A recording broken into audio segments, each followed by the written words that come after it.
নেই আজ, তাই আমার সমস্ত আনন্দই অপূর্ণ থেকে যায়। সালমান নাই বিদায় আমাদের আনন্দগুলো পরিপূর্ণতা পায় না, অর্ধেক হয়ে যায় এখনও, স্টিল নাও, তাই না? সালমান সম্পর্কে বলার কিছু নেই, 25 বছর ধরে বলে আসছি। আপনি আগের ইন্টারভিউগুলো দেখবেন।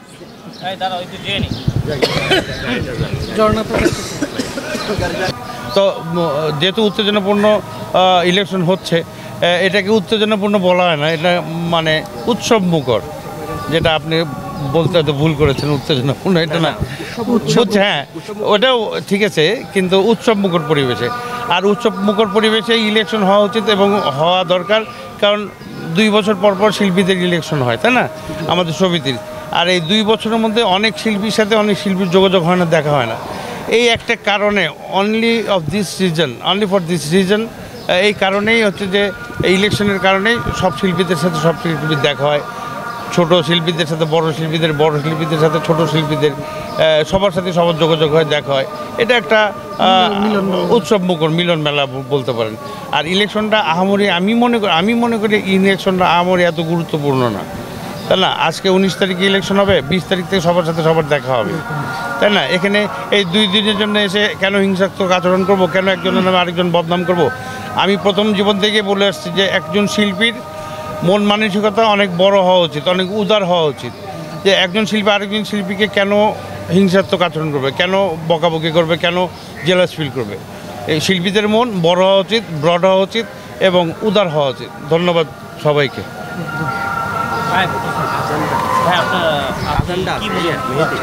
বলো।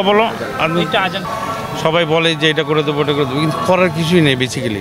বেসিক্যালি করার কিছু না। আমি যেটা বলি, আজান দিচ্ছে, সত্যি কথা বলতেছি, স্ট্রেট কাট কথা বলি। আমি বগিচকি পছন্দ করি না, যে ভালো লাগলে আছি না ভালো লাগলে নেই। আমার কথা হচ্ছে যে এখানে এটা করে দেবো, ওটা করে দেওয়ার কিছুই নেই। এটা সব ভুয়া, সব মিথ্যা। যাই হোক, হ্যাঁ, করে দেওয়ার অনেক কিছু আছে, যেগুলা শিল্পীদের স্বার্থ সংরক্ষণের জন্য সেই কাজগুলো করা যাবে। শিল্পী সমিতি উন্নতি করে দেবো, কোন শিল্পীর উন্নতি হবে আমার বোঝান? শিল্পী সমিতির হয়তো ওয়াল ভালো হবে, শিল্পী সমিতির বাগান হবে একটা, শিল্পী সমিতি কোন শিল্পীর উন্নতি হবে বোঝান? শিল্পীদেরকে যদি ডিরেক্টর প্রডিউসাররা না নেয়, তাহলে তার উন্নতি কীভাবে সাধিত হবে? একজন শিল্পী আরেকজন শিল্পীর উন্নতি করতে পারবে না, এটা স্বাভাবিক। হ্যাঁ, আমরা একটা আর্টিস্ট অ্যাসোসিয়েশন করেছি। এই অ্যাসোসিয়েশনটা জানি সবাই একসাথে সবাই একসাথে যেন থাকতে পারি, সবার সুখ দুঃখের আলাপ আলোচনা, সুখ দুঃখের ঘটনা জিনিস আলোচনায় এনে সমাধানের ব্যবস্থা করতে পারি। এই জন্যেই আমাদের এই সংগঠনটা। শিল্পীদের উন্নতি করে দেবো, ওই বাইরের উন্নতি করবো, ওই বোনের উন্নতি করবো, এটা সম্ভব না। কে উন্নতি করবে? কয়দিন উন্নতি করবে, তাই না? হ্যাঁ, উন্নতি করতে হবে একমাত্র উপরওয়ালা। তার উশিলাই হচ্ছে যে পরিচালক এবং প্রডিউসার এবং পরিচালকরা যদি একজন শিল্পীকে ছবিতে না নেয়, তাহলে কীভাবে একজন শিল্পীর উন্নতি হবে আপনি বলেন, তাই না? কোশ্চেন আপনাদের কাছে, তাই না? তা আমরা শিল্পীদের উন্নতি করে দেবো, এটা নিছক ভুল। এটা হয়তো বা ইলেকশনের খাতিরে, ইলেকশনের প্রোটোকল অনুযায়ী মানুষকে বলেই যে এটা করে দেবো, ওটা করে দেবো। যাই হোক, শিল্পীদের যা করে দেওয়ার স্বার্থ সংরক্ষণের ব্যাপারে সেটা করে দেওয়ার প্রতিশ্রুতি দিলে অবশ্যই করবে আমাদের এই প্যানেল। যেহেতু আপনিও নির্বাচনে দাঁড়িয়েছেন, হ্যাঁ, আপনি শিল্পীদের জন্য কি করবেন? এখানে শুনেন, এখানে ছোট্ট একটা সংগঠন, এখানে আমি শিল্পীদের জন্য কিছুই করতে পারবো না ভাই। আমি কিছুই করতে পারবো না, কারণ আমার করার কিছু নেই। হ্যাঁ, একটা কাজ করতে পারি, মেমোরেবল কিছু প্রোগ্রাম করতে পারি। আমি কালচারাল সেক্রেটারি হিসেবে অ্যাজ এ সালমান শাহ স্মৃতি, হয়তো ব্যাডমিন্টন টুর্নামেন্ট, সালমান শাহ স্মৃতি ভলিবল টুর্নামেন্ট, এরকম সালমান শাহ স্মৃতি, আরও অনেক কিছু আছে, তাই না? কিন্তু শুধু নট অনলি সালমান, আরও অনেক শিল্পী আছে, মান্না ভাই আছে, জসিম ভাই আছে, অনেক নিয়ে হয়তো আমার প্ল্যান প্রোগ্রাম আছে।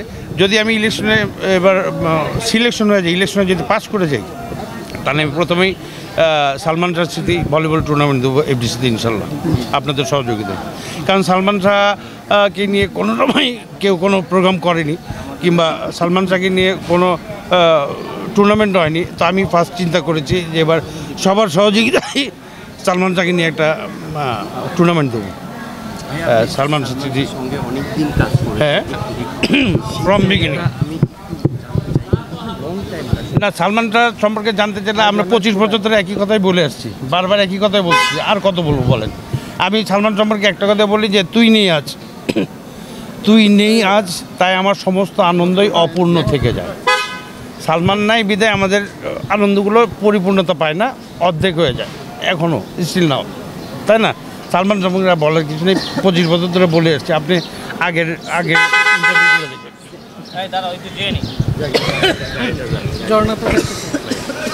সব ছবি রিলিজ দেবো, আরেকজন বলছে না আমি এই ছবির সাথে ছবি রিলিজ দেবো না। কম্পেয়ার না থাকলে উন্নতি কোনো দিন হবে না, এটাও স্বাভাবিক। কিন্তু ব্যবসার দিকেও দেখতে হবে। এরা ব্যবসায়ী, যারা জাত ব্যবসায়ী, যারা ফিল্ম মুভি ব্যবসা করে, তারা তো চাবেই যে আমি সব হল দখল করবো, আমি বেশি হল দখল করবো, বেশি পার্সেন্টেজ হল দখল করবো। যাক, আমার কথা হচ্ছে যে দেখেন বিগত সময় গত বছরের ঈদে আমরা কিন্তু প্রিয়তমা রিলিজ ছিল আমাদের, একদম সুপার হিট।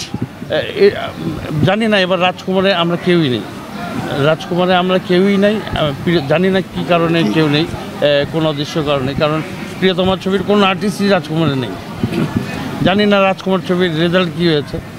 আমার মনে হয় এত আর্টিস্টের বদদোয়া থাকলে, এত আর্টিস্ট ইয়ে থাকলে আমার মনে হয় ভালো রেজাল্ট হবে না কোনো সময়। তাও যদি ভালো হয় তাহলে আরও ভালো, আরও ছবি বানাবে, আরও ছবি বানালে আমরা অবশ্যই কাজ করবো, তাই না? তো আমার কথা হচ্ছে যে মিলেমিশে একটা টিম হয়ে আমরা প্রিয়তমাটা করেছিলাম। প্রিয়তমার পর যখন টিমটা ভেঙে গেল, মানে আমাদের প্রিয়তমার ছবির অনেক আর্টিস্ট আমাদের কাছে কমপ্লেন, ভাই আমরা নেই। আমি বললাম আমিই তো নেই, ঠিক আছে, তুমি থাকবা কই থেকে? আরও অন্যজন থাকবে কি? কিন্তু ঘটনাতে এটা উচিত হয়নি যে যেহেতু প্রিয়তমার ছবি এত বড় একটা হিট বাজেটের ছবি, এত বড় হিট ছবি, এই ছবির 2-1জন আর্টিস্ট রাখা উচিত ছিল। আপনাদের কি মনে হয়? এবং একটু যুক্ত করবেন, যেহেতু প্রিয়তমাতে আমরা দেখেছি যে শাকিব খানের সঙ্গে আপনি জুটি হয়ে কাজ করেছেন এবং সেখানে কেমিস্ট্রিটা খুবই ভালো ছিল। এবং সেই জায়গাটা এবার রাজকুমার এবং শাকিব খানের সঙ্গে কাজে মিস করেছেন? হ্যাঁ, অবশ্যই মিস করেছি, ফিল করেছি, কষ্ট পেয়েছি, মনে কষ্ট পেয়েছি। এত বড় একটা হিট ছবি দেওয়ার পর আমরা পরের ছবিতে নেই, তাহলে এই জিনিসটা খারাপ দেখাচ্ছে। আমরা মানুষের কাছে কথার সম্মুখীন হচ্ছি, মানুষরা বলছে আপনারা রাজকুমারে নেই, আমরা কিছুই বলতে পারতেছি না। কারণ ফিল্ম কেউ কারণ না, এটা মান্না ভাই আমাদের উত্তরসূরি, উনিই বলে গেছিলেন ফিল্মে কেউ কারণ না। আপনার দরকার লাগলে আপনাকে দেবে, দরকার না লাগলে আপনাকে ছুঁড়ে ফেলে দেবে। কিছুই করার নেই, কিছুই বলার নেই। খুব স্বার্থপরতার জায়গা ফিল্ম। বাবা ক্যারেক্টার জুনিয়র একটা ছেলে, আসলে আপনাদের ছবিতে কি আমি